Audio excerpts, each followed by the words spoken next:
So today is All Saints' Day.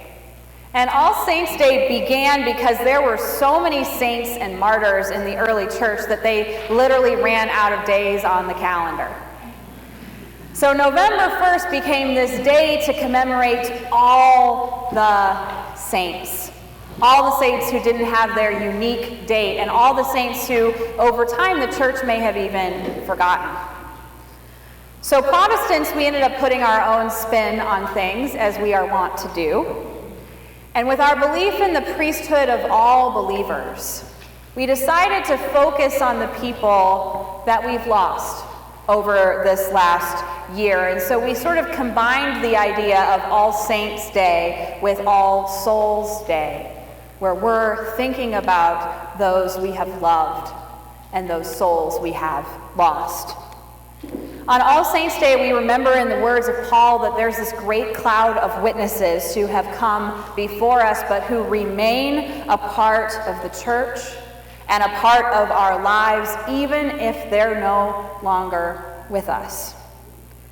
Now, I want you to take a moment to just think about the saints of Pilgrim Church.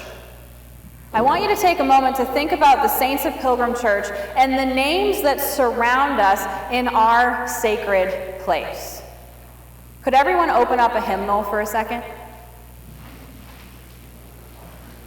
Open up a hymnal and look at the dedication page. Are there names of people who have given those hymnals to our church? Yes, there are. And the New Century hymnal, right? The black hymnal, there are names of people who've given those hymnals to our church. For those of you who are seated in the aisle, if you look at the end of the pew, there are placards of people who have helped make this sanctuary what it is today. People who gave money and people who have sponsored the church over the years. After church today, I invite you to go out to the Memorial Garden. There you will see names of the saints of our church that we remember and whose ashes have sometimes been scattered beyond the wall. In these first couple of pews, it lists all the moderators of the church, and it lists the settled pastors of the church. And I'm trying to not take personally because my name isn't on here yet, and it's been like 5 years, guys, so I'm just saying, maybe I'm not very saintly. But my point is that every time we're in this space, and Susan alluded to it in her stewardship moment, we are surrounded. We are surrounded by saints. Every time we worship here, we are surrounded by this great cloud of witnesses who has come before us. But can we also see that there are saints among us? Can we also see that this isn't just about people who've come before us? This is also, All Saints' Day is about people who are here now. So who are these saints? Saints are people just like us. Paul began his letter to the Ephesians back in the day, in the 50s, 20 years after Jesus died about, to the saints who are in Ephesus and are faithful in Jesus Christ. Paul called the living members of the church in Ephesus saints. They didn't go through a canonization process. They weren't people who had already died. They were people still living. They were people still with us. And Paul says, to all the saints, greetings in the name of Jesus Christ. There's a book I just finished that's called Accidental Saints. And it's by this Lutheran minister who I like a lot named Nadia Bowles-Weber. And what she says is, it has been my experience that what makes us the saints of God is not our ability to be saintly, but rather God's ability to work through sinners. I have come to realize that all the saints I've known have been accidental ones. People who inadvertently stumbled into redemption like they were looking for something else at the time. So she talks about accidental saints in our lives. So on today, All Saints' Day, we remember those we've lost, and we also celebrate that there are living saints among us. Has anyone ever thought, oh my gosh, that person is such a saint? Has anyone ever thought that? Does anyone ever say that? Oh, that woman is such a saint. What do we mean by that? I'm actually asking. What do you mean by that? When you say, oh my God, Lisa, you are such a saint. What do you think I mean? I don't want to say that. All right. What do you say? What do you mean when you use it? That they have helped. They've helped. They've helped. They've been in their crisis. They've just given themselves above and beyond. Right. Yep. So people who help in crisis go above and beyond. They help when they're not even asked. Beth? And also there's a level of kindness that's above, gossip and pettiness. Yeah, so someone who is kind and just goes beyond some of the gossip and the pettiness that we find ourselves mired in. Those are great responses. Chris, do you have?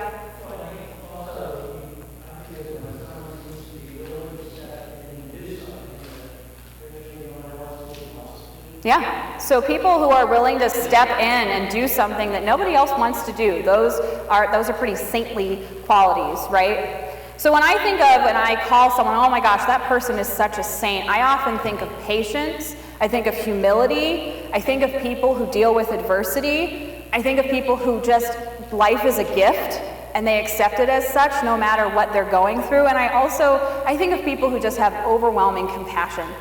Just so much compassion for other people. So I would argue that in the lives of saints, we see what a good life looks like. We see how to be grateful when we don't have everything that we want. We see how to be courageous when everything feels lost. And we see how we can love people through heartache and pain. Because saints so often do that. They have so much compassion. So in her book, Accidental Saints, Nadia Bolz-Weber, she spends the book talking about these moments in her life when someone came that she wasn't expecting and they just became a saint for her. And so she talks about when she was asked to speak at the national gathering of the ELCA, the Evangelical Lutheran Church of America, her denomination's national youth gathering. She was asked to speak to 35,000 teenagers and some adults. And so she immediately said, no. She said, I'm not a youth minister. No, I'm not speaking to 30,000 teenagers. That is not happening. And then the organizer said, listen, Nadia, we really want you to speak because we want those kids to see a different image of what a Lutheran looks like. And we want those kids to hear an overwhelming story of grace. So she said yes. For those of you who don't know her, Nadia Bolz-Weber is around 6 feet tall. She does CrossFit, so she's really strong, and she has tattoos everywhere. So when they say she's not what a Lutheran looks like, if you saw Nadia Bolz-Weber walking up the street, I don't think the first thing you would think is, oh, that must be a Lutheran minister, right? That's not Nadia Bolz-Weber. I love her. I've seen her speak in person. So they appealed to her by saying, we want these kids to see a different image of a Lutheran, and we want them to hear a strong message of grace, because she's been through a lot in her life. She is in recovery from various addictions. She's open about it. She talks about it. And so they appealed to that side of her that she said, you know what, fine, I'll speak. Well, leading up to this event, she was getting more and more resentful. And she was thinking, why on earth did I say yes to this? She has 2 teenagers at home, and she went through her sermon with them, and they were like, Mom, this is so lame. Like, none of these kids are gonna like this. What are you doing? So she got on the plane, and her heart's in her stomach, and she's just feeling absolute dread, and she's in the middle seat, so she's irritated anyway. And she's sitting next to this girl who has dyed pink bangs, a teenager, who's kind of huddled in the corner in the window seat, and all of a sudden they strike up a conversation. And this teenage girl ends up opening up about her life, about her hard background, about feeling like there is nowhere where she fits in, And by the way, I'm off to this super lame Lutheran teen gathering that I don't even want to go to. So Nadia Bowles-Weber looks at her and says, oh, actually, I'm going to that too. I'm a Lutheran minister. You are? What? And all of a sudden, they click, and Nadia thinks in her mind, this is what I needed. This is what I needed to get out of my own stuff, and I needed to realize that these kids are at a place in their life where they just don't fit in, and I don't fit in. I've never fit in. And can't I relate to them on that level? And she writes that sometimes God has to be embarrassingly obtuse with her. She says it's as if the girl was saying to her, oh, hey, God told me to tell you something. Get over yourself. Get over yourself. And she did. And she ended up going to this National Youth Gathering, and she gave such an incredible sermon that this happened in 2012, and she still gets emails from the kids who were attending about how much that night changed their life. So what strikes me is that there are saints all around us. There is that great cloud of witnesses who has come before us. There are people among us who we can say, that person is such a saint in my life. And there are also people who may up being accidental saints. People we didn't even know, people we encounter randomly on a plane who all of a sudden make us go deeper with God. So when we hear today in the book of Revelation that God is saying God's home is among mortals, it means that God is with us. God's presence is with us, and that God needs us. God needs us to help enact God's realm of love on earth. God is making all things new. You know, I've had many conversations with people about whether or not God intervenes. How do we understand God's power? How do we understand how God works? Because sometimes it feels like God is absent in our lives. And what I always respond with, and what I really deeply believe down to my bones, is that God uses us. All of us. That God's presence is here, but that God is constantly using us to show love, to be saints, to show that together life is so much better than it can ever be alone. So I guess at the end of the day, for me, I'm left on All Saints' Day just being grateful. Being grateful for the cloud of witnesses that came before us, being grateful for the saints in our lives we know and we love and we identify with, and also being grateful that there will be accidental saints and people who surprise us, and that surprise is how God works. So this week, my challenge to you is to think about the saints. Think about the saints here and now.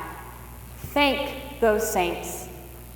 Thank them for shining their lights when we need help to get out of the shadows. Thank them for being God's presence in your life. And thanks be to God that there really are saints all around. Amen.